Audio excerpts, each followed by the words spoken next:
ನಮಸ್ಕಾರ ರೀ ಎಲ್ಲ ಯಾದಗಿರಿ ಮಂದಿಗೆ. ನಾನು ನಿಮ್ಮ ಗಿರನಾಡ ಪ್ರೇಮಿ ಅಶೋಕ್ ಮಾತನಾಡ್ತಿದ್ದೀನಿ. ಇವತ್ತು ಎಲ್ಲಿ ಹೊಂಟೇವಪ್ಪ ಅಂತಾರ ನಮ್ಮ ಮೈಲಾಪುರ್ ಮಲ್ಲಯ್ಯಗೆ ಹೊಂಟಿದ್ವಿ.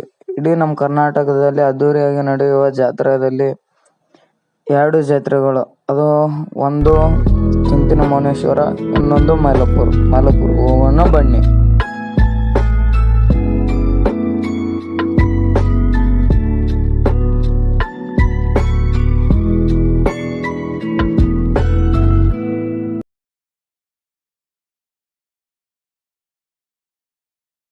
ಈ ಮೈಲಾಪುರ ಮಲ್ಲಯ್ಯಗೆ ಸಾವಿರಾರು ಭಕ್ತರು ಬರ್ತಾರೆ.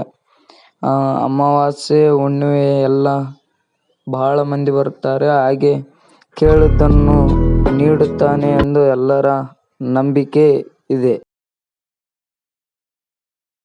ಈ ಗುಡಿಯ ಮೇಲೆ ಹಲವಾರು ಮೂರ್ತಿಗಳಿವೆ. ಇಲ್ಲಿ ನೋಡಬಹುದು ಆಂಜನೇಯ, ಕಲ್ಲಿನ ಬಸವ, ಇನ್ನು ಮುಂತಾದ ಗುಡಿಗಳಿವೆ.